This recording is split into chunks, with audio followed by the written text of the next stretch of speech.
Hello everyone, welcome to this podcast. Nicole on the Road, that's still the name. I wondered if I should give it a different name.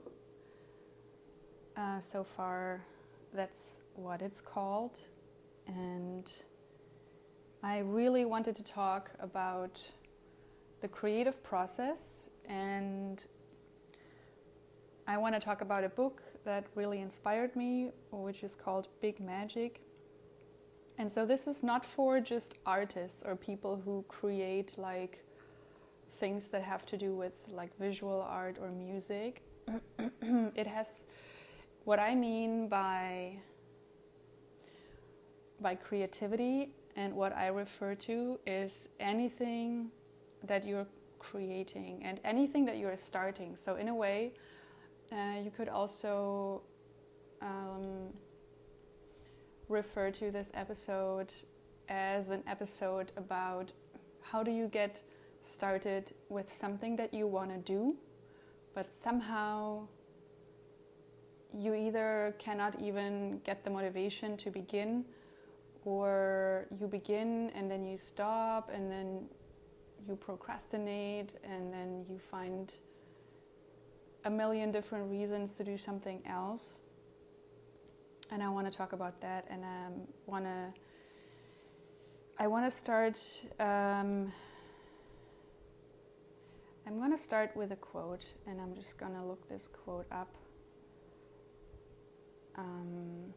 It's a quote from Big Magic, and Elizabeth Gilbert. She actually took it from a guy called Manson, who shared this quote on a quite popular blog.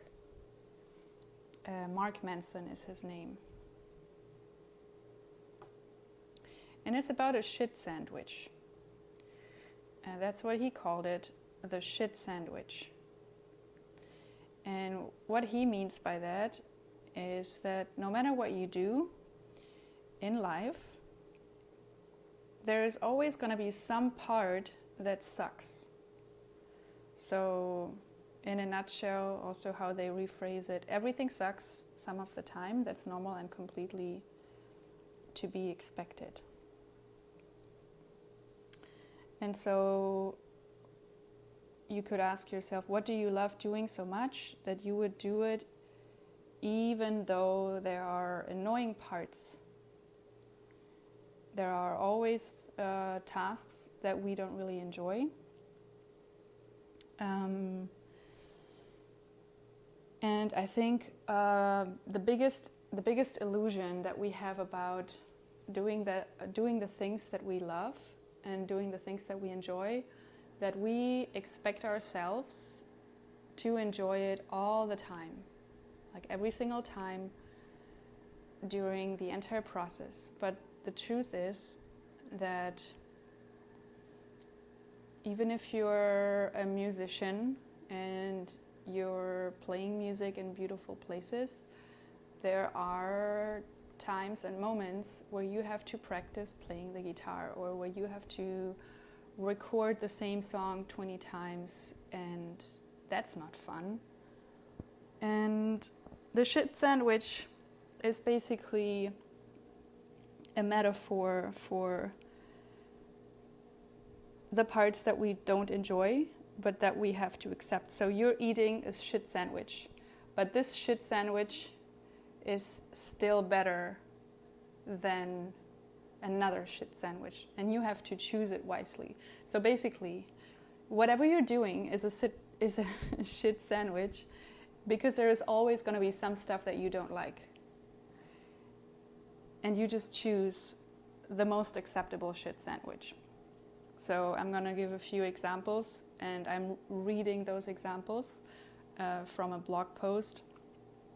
If you want to be a medical doctor, you accept the shit sandwich of incredibly difficult coursework, massive student loans, and a lot of difficult exams. If you want to be a parent, you accept the shit sandwich of sleepless nights and changing diapers.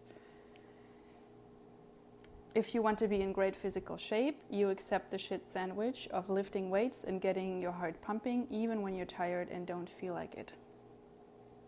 If you want to get married, you accept the shit sandwich of seeing someone at his or her worst moments for the rest of your life.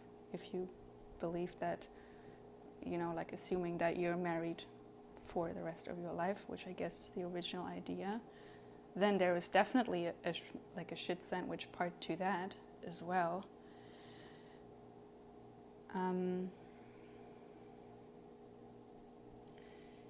And this came up for me, this comes up for me pretty much, I would even say every day, that there is something, there is a part of the work that I do that I don't enjoy.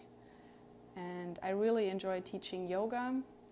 I teach yoga, breathwork, dance. Sometimes I teach at events. I live here in Mexico, in Tulum, and I teach usually in very beautiful environments. And I really, really love teaching yoga. Almost in every class, there is a moment during the class or at the end of the class where I have a moment of deep gratitude, where I'm just so happy that I'm doing this and I'm getting paid for this. How amazing. Like, I love doing it. I love sharing the concept of yoga, the philosophy of yoga, and I'm even getting paid for it. But there are definitely difficult parts in also the kind of lifestyle that I'm living, and living the lifestyle of a yoga teacher, who mainly teaches yoga and doesn't do anything else. Like, I don't work in an office.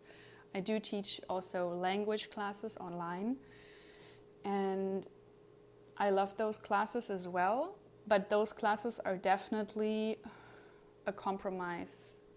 They're something that I'm doing so that I can pay my rent and have a stable income and also teach yoga. So I'm teaching different things. I teach languages online, and I teach all of the other things that are related to movement and meditation and yoga. That's what I'm doing because that's the part that I'm really passionate about.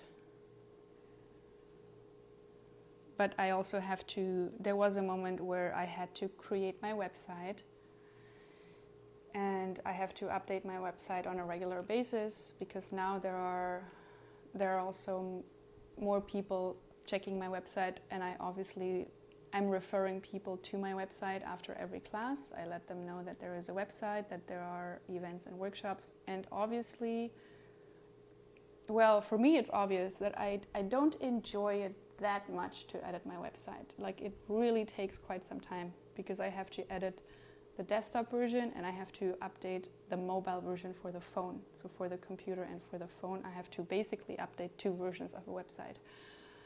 I also don't enjoy downloading the audio files and the video files and then uploading them to Spotify. YouTube takes ages, and I'm spending way too much time editing a lot of the things that I post on Instagram, like editing just for them to be in the right format. I don't spend that much time writing. Like, I don't edit what I'm writing, but I do edit especially when I create a design. I'm a bit of a perfectionist, and I think that's usually stuff that nobody else can see, only I can see it. And that's also, I guess, where the ego comes in. And, well, there are more things that I could talk about, but I think to make a point, I think these were probably enough examples to understand that there are always things that we don't enjoy that much.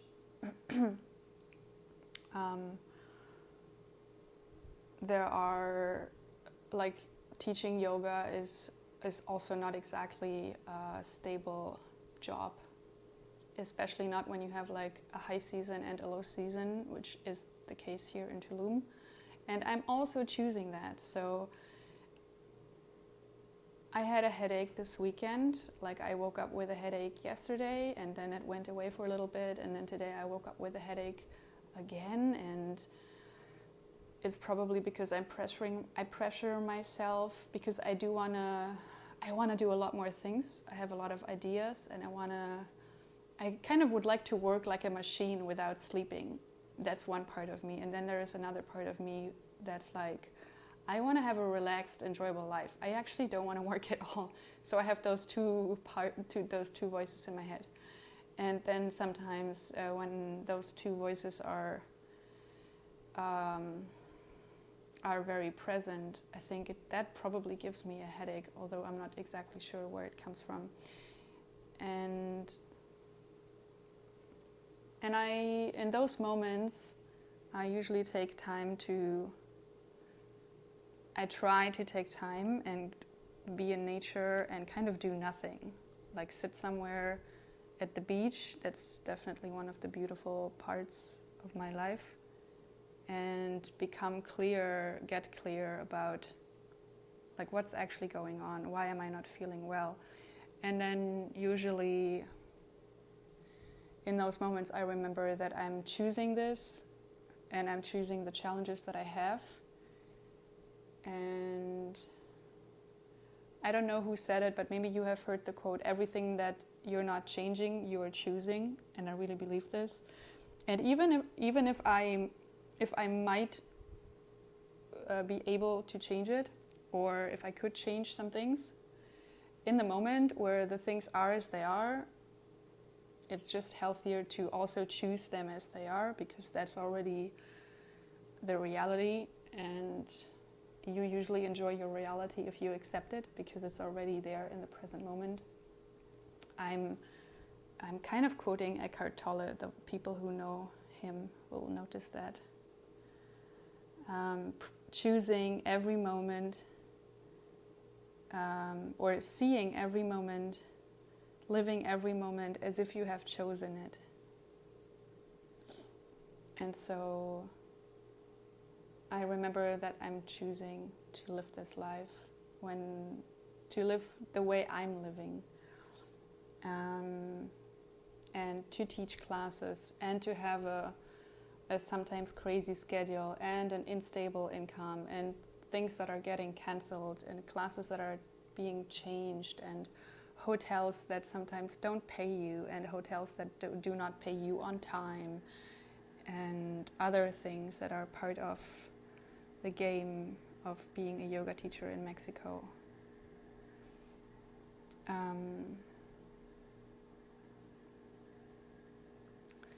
So whatever you're doing, I think my point here is really more, if you see that there are challenges that are annoying and that are tiring, also see that every other thing that you would do, every alternative would also have challenges and would also be tiring. So what flavor of shit sandwich would you rather have? You can imagine that there are different flavors. There are let's say there are 20 different shit sandwiches. And there is something good and something bad, let's say, in the shit sandwich. And you just choose the one that feels like that's what you are able to deal with. And then you just continue eating it, and you accept it, and you eat your shit sandwich. And then the next morning you get up and you wonder what the hell you're doing with your life when there's a problem, or you just in general. Sometimes we have those mornings when we wake up and you're like, what am I doing here? Does this even make sense? Especially if you're putting work into something and you don't really see a result. It's really interesting to continue doing something if there is no result.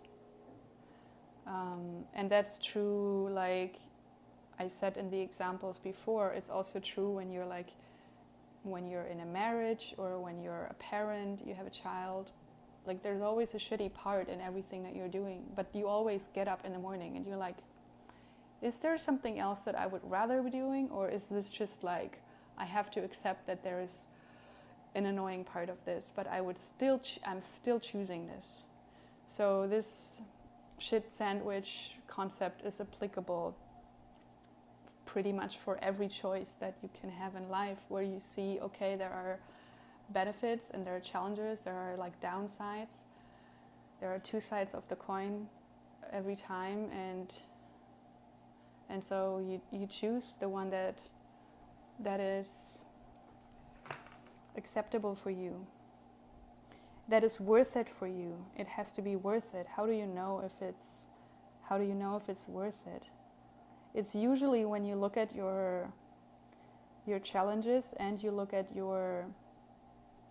the beautiful parts, the enjoyable parts, and you say, yeah, I think it's still really beautiful and I still really want to do this. And I know there will be moments where it's really difficult and I really don't like this type of responsibility, or I don't like working with this particular person, or I don't like dealing with this particular situation which shows up. But I would, like, there is nothing better that I would rather choose.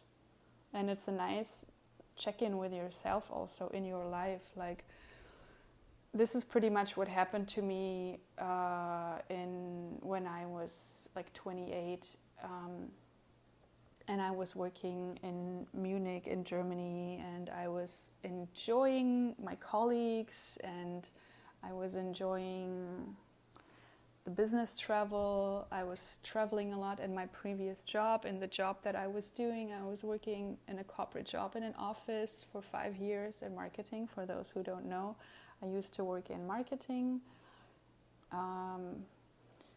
usual 9-to-5 job.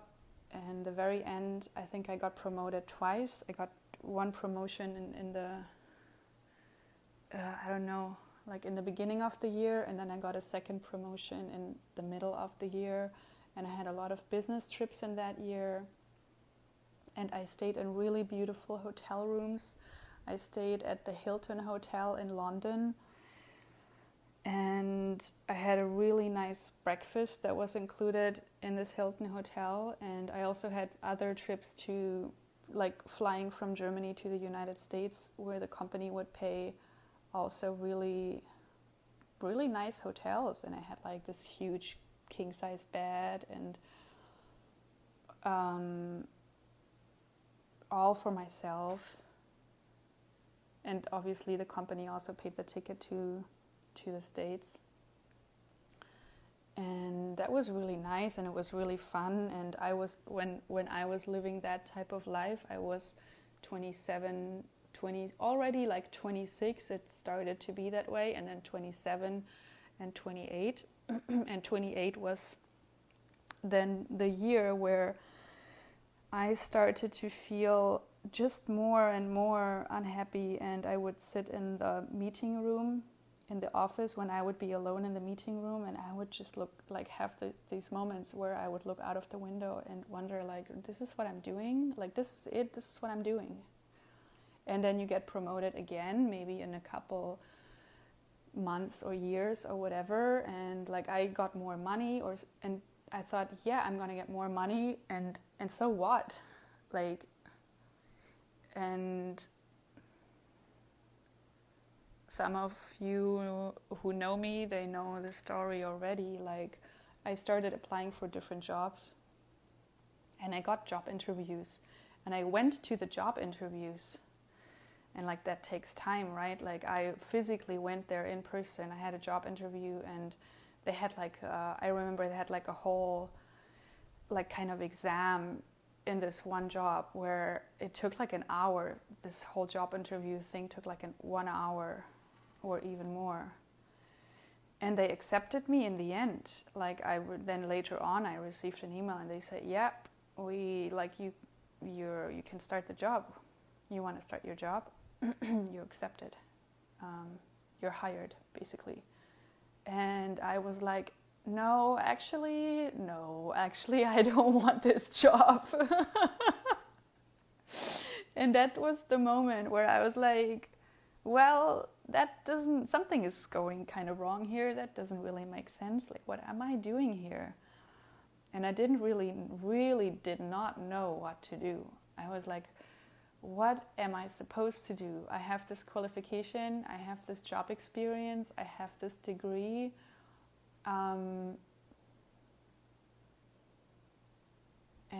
I could like do different variations of this. I could like go to a different country, I could try different companies, I could try slightly different jobs with different responsibilities. There are so many things you can do.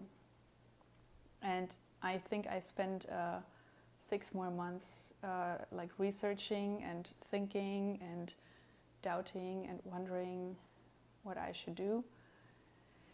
And then a few other things happened. One of my colleagues got fired. One of my colleagues, she quit her job because I think she moved away from that city. She moved to, I don't remember actually. She moved away from Munich, I think. And those things helped me to also quit my job. And then in December, I remember it was just before Christmas. I was like, I don't want to start the next year with the same feeling that what I'm doing doesn't make sense. And so I quit my job. And I'm gonna not tell the whole, I could like share a few more details, but I think this is probably enough to make a point.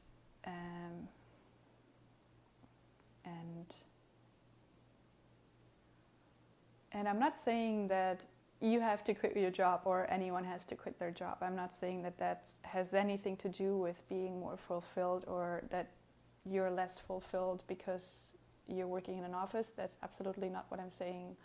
But what I'm saying is really notice your feeling about the work that you're doing. If the good stuff, if the benefits of your work are nice, but they're not worth it compared to the challenges and compared to the things that are difficult or that are just tiring, if you continue to have that feeling, and that's a very individual perception that I think every individual person needs to feel that for themselves, to know that nobody else can tell you that. You have to feel it, and then feel if, I think one day you will either feel so frustrated, like I think you accumulate frustration or you accumulate resentment at some point. And then you will see if you want to change some part of what you're doing or some of the things in your life. And so that was the beginning of change for me. That's where the change started. And I had no idea I would teach yoga. Like, I did not quit my job and was like, yep, I'm gonna do this now. I quit my job and I was like, I don't know what I'm doing. I don't know what I'm doing. And I saw my parents for Christmas. I went home for Christmas to Berlin. So I worked in Munich and I went home to Berlin. And I told my father probably like 2 days before Christmas that I quit my job. And I thought that he would be somehow angry, but actually he wasn't angry. He was like, he just asked me what I'm gonna do. And I said, well, I don't really know.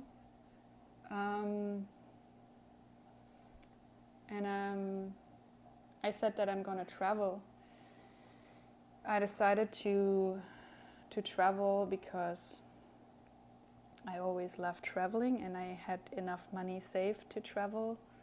And I spent a lot of time writing into my journal about how I'm feeling every day. I woke up every morning and started writing into my journal. If I didn't manage to do it in the morning, I would definitely do it in the evening. And I think that was a big part of my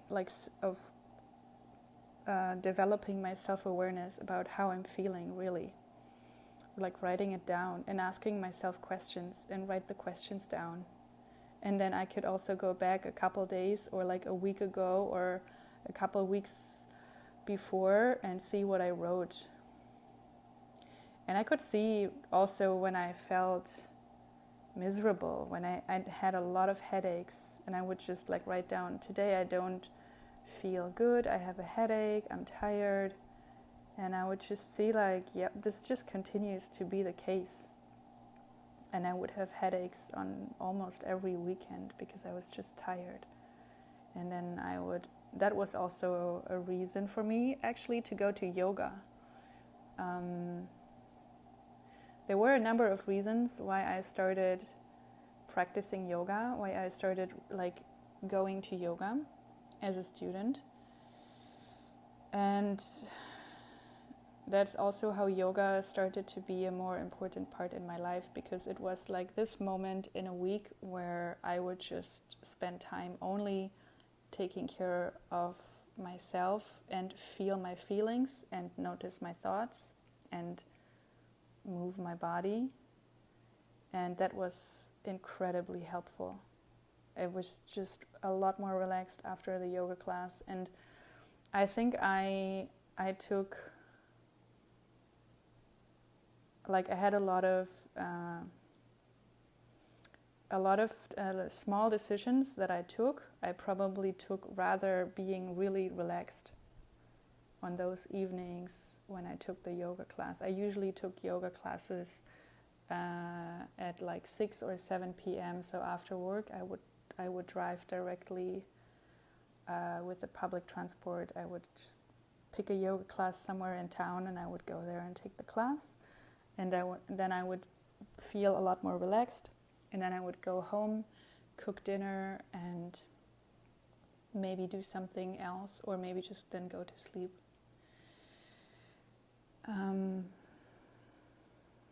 So sometimes when you don't know what you have to do, it's enough to know that you're definitely not doing this. Like even if you don't know what the alternative is, it's enough to know that this is not what you're doing. And then if you pick another direction, you're obviously free to explore. But if you pick a new sandwich, and you realize it's also a shit sandwich, just know that you choose this shit sandwich, and it's still much better than any other shit sandwich. And I hope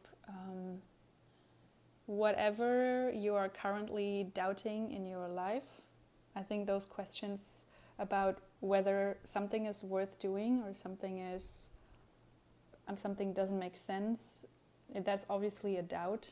So if you're doubting what you're doing in life, or the relationship, or your job, or you're doubting a creative project, or a partnership, or just any decision that you're doubting, when you're in this process where you're already in it and you have a routine, that's what I really wanted to say. Just remember, there is always going to be a shitty part, and the faster you learn to accept this shitty part, the sooner you will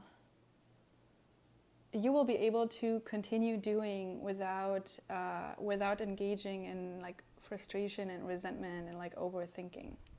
So it's a lot about acceptance. The shit sandwich is a lot about acceptance. You accept that there are shitty parts, and then you're like, yep, because everything in life is some flavor of shit sandwich. So this is the sandwich that I'm choosing, and I'm gonna accept the shitty part and trust this. Like trust, it has a lot to do with trusting and having faith and continue doing this. And eventually, to everybody who's like running their own business or doing something creative or just bringing something into the world or working on something, you know that when you're in this process, there are always those moments where you remember why it's worth it. And so in the moments when it feels difficult, or when you don't feel like starting, or you feel like you're not good enough to do this, it doesn't make sense, and you get all this self-doubt, apart from remembering the shit sandwich, it also helps to remember the good moments and to remember the reason why it's worth it. And also dropping perfectionism. What you're doing does not need to be perfect. I think that's it for today. I hope you got something out of this that helps you in some way. And again, always feel free to share questions or thoughts. And I'll hear you in the next episode. Thanks for listening. Bye-bye.